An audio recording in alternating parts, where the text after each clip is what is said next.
Have you ever confronted someone about their hurtful behavior only to end up feeling guilty instead? Maybe they looked broken, admitted they struggle, even teared up. What just happened? Friend, you were manipulated. In this video, I'm going to expose one of the most deceptive tactics that toxic people use: pseudo-vulnerability.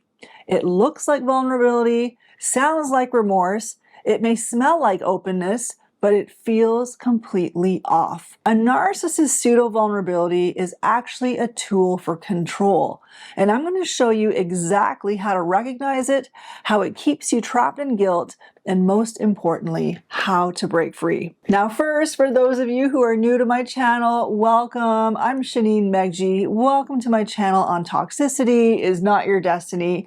I create these videos to help you navigate toxic relationships in your life from a biblical, practical, and spiritual perspective. So if you'd like to receive regular content from me, click the subscribe button and click the bell so that you can be notified every time I upload a video. Now let's dive into the topic. Let me give you an example of how pseudo-vulnerability plays out in real life. Imagine this. Leanna is sitting across from her sister, Alexa.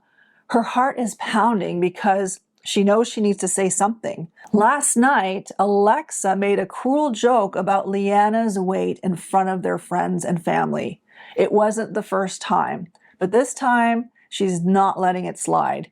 She takes a deep breath and says, "Alexa, your comments about my appearance last night were really hurtful. I need you to apologize and be more considerate." Now, a healthy person would listen, acknowledge what they did wrong, and take responsibility. But that's not what Alexa does.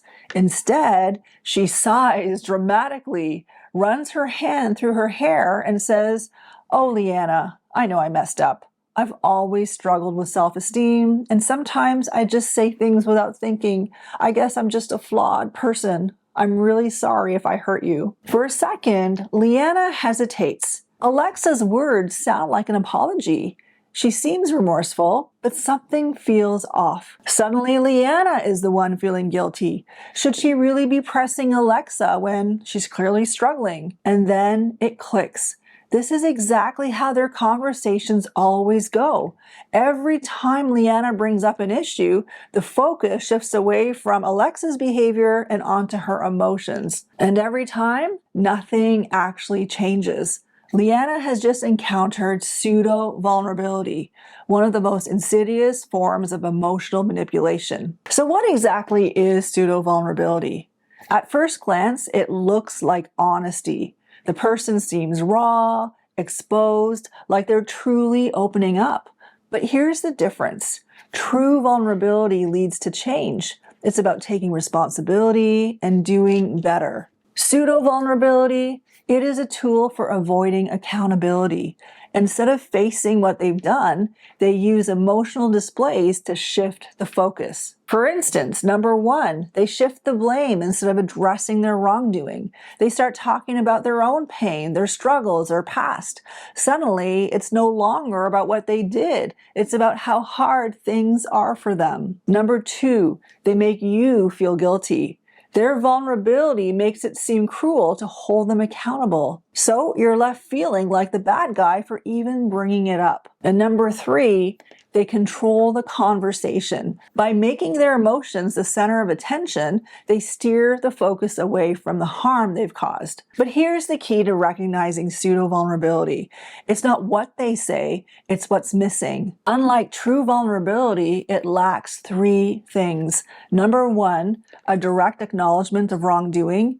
Instead of saying, "I was wrong," they say, "I have personal struggles that make me act this way." Number two, a sincere apology. Instead of saying, "I'm sorry I hurt you," they say, "I'm sorry you feel that way." Number three, a commitment to change. Instead of making amends, they keep repeating the same behavior. At the end of the day, pseudo-vulnerability isn't about genuine connection, it's about control. Now, let's talk about how pseudo-vulnerability actually manipulates you. One of the most deceptive things about it is that it flips the script. Instead of the person taking responsibility, they become the victim. Rather than showing genuine remorse, they collapse into self-pity. They start talking about how much they're struggling, how broken they are, how they never get anything right. And suddenly you're the one feeling bad. You start wondering, am I being too harsh? Am I expecting too much? Should I just let it go? Instead of holding them accountable, you find yourself comforting them. And that's exactly how pseudo-vulnerability keeps you stuck in a fog of guilt and self-doubt. Because if they look like they're suffering, if they sound remorseful, if they seem fragile, how could you possibly push back? But here's the truth.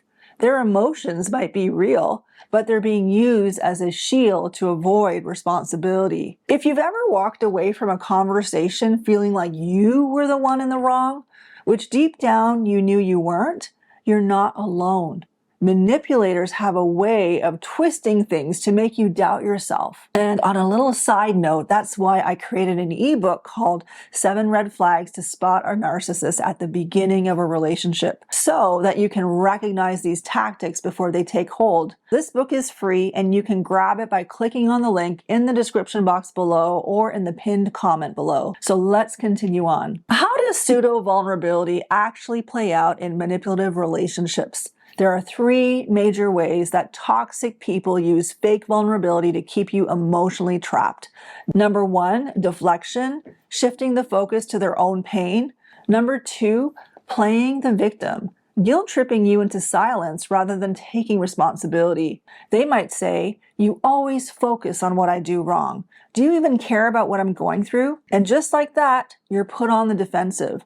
Instead of holding them accountable, you feel the need to prove that you're not heartless. A genuinely vulnerable person doesn't manipulate others into feeling bad for expressing their pain. Number 3, future faking, grand promises without action.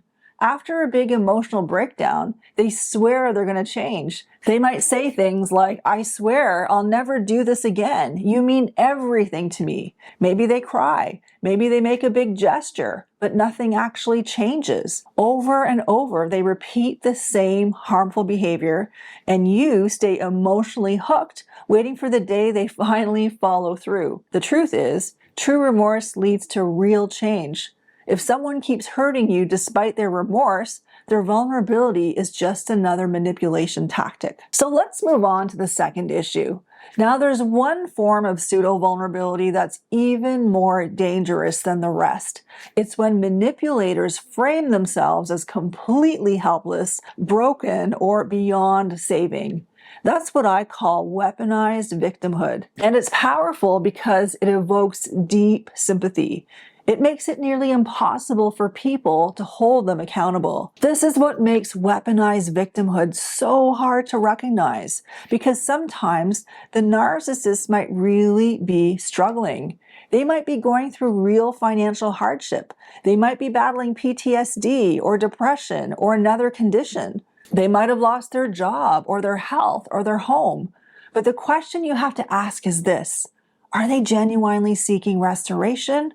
Or are they using their suffering as a shield against responsibility? Imagine a man whose wife finally leaves after years of emotional abuse. The moment she enforces boundaries, he transforms into a tragic figure. Suddenly, he's lost everything. His health has dramatically declined. He's too mentally unwell to function. He's financially ruined and can't meet his obligations. To an outsider, it looks like he's the victim. And in many ways, he really is struggling. But beneath the surface, this pattern often serves a purpose. Even while they may be legitimately suffering or hurting, it's still about control. And by painting themselves as the broken one, they accomplish 4 things. Number 1, they escape consequences. Number 2, they dodge accountability for the damage they caused. Number 3, they gain sympathy. Their crisis enlists others to advocate on their behalf, pressuring their victim to be more understanding or give them another chance. Number 4, they keep their victim emotionally entangled. If you once cared for them, it becomes harder to stand firm in your decision without feeling immense guilt. And this is where a lot of followers of Jesus Christ wrestle with guilt. What if they really are suffering? What if stepping back means leaving someone at rock bottom? These are not easy questions. We're all called to be compassionate, but we're also called to use discernment.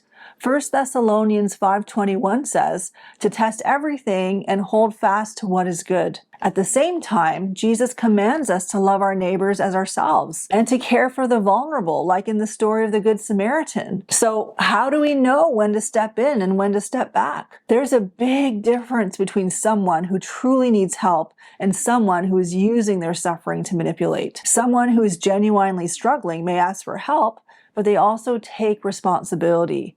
They may be broken, but they actively seek healing. On the other hand, the ruined person demands rescue. They don't want solutions. They want your emotional investment. Their suffering becomes a tool to pull you back into the cycle.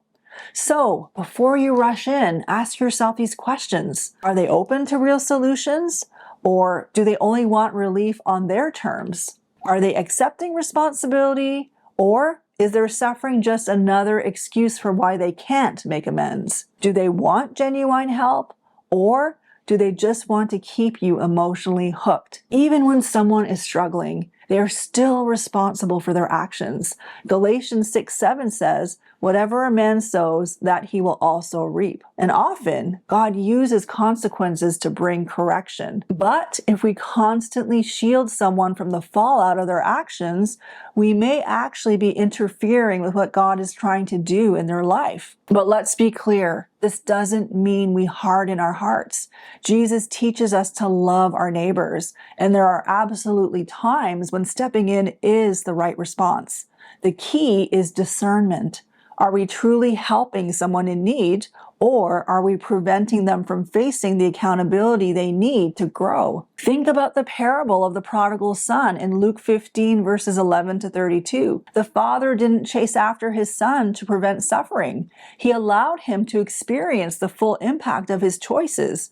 And only then did the son come to repentance. In the same way, if someone is unwilling to take responsibility, their crisis may be the very thing God is using to humble them. And when we step in and try to save them, we might actually be getting in the way of the work God wants to do in their heart. Here's the hard truth. A person using pseudo-vulnerability may never admit the harm they've caused. They may continue to shift blame, draw sympathy, and avoid accountability, but ultimately justice belongs to God. For we must all appear before the judgment seat of Christ, so that each of us may receive what is due for the things done while in the body, whether good or bad. If someone refuses to repent, refuses to change, and refuses to take responsibility, no amount of effort on your part is going to help. You need to leave it between them and God. Your role is not to shield them from the consequences of their actions, but to walk in wisdom, trusting that God sees, God knows, and God will deal with them accordingly. If you find yourself in a situation like Leanna, the first step is being able to discern what you are dealing with. That is the purpose of this video. And hopefully the explanations I have given you here will make it easier to recognize when it is happening. Once you see the tactic, you have two choices. Number one, you can either bring the person back to the topic you were addressing and reassert your point, or number two, you can let it go. Because the reality is, if the person you are dealing with has a pattern of using pseudo-vulnerability, the chances are slim that they will come around to your point of view. They are more likely just to dig in their heels and prolong the argument. The one thing you do not need to do is feel guilty for asserting your point. Remember, pseudo-vulnerability is not true vulnerability, and it is not intended to bring a resolution to the problem you are bringing up. It is a manipulation tactic, and it is not your portion to be manipulated. So I hope this video helped you see through manipulation more clearly. Don't forget to like, share, and subscribe. It really helps to get this message out to people who need it. And if you want to go even deeper, make sure to grab my free ebook on 7 red flags to spot a narcissist so that you can recognize toxic patterns before they take hold. The link is in the description box below. Thank you so much for watching. I appreciate you, and I look forward to seeing you in the next video.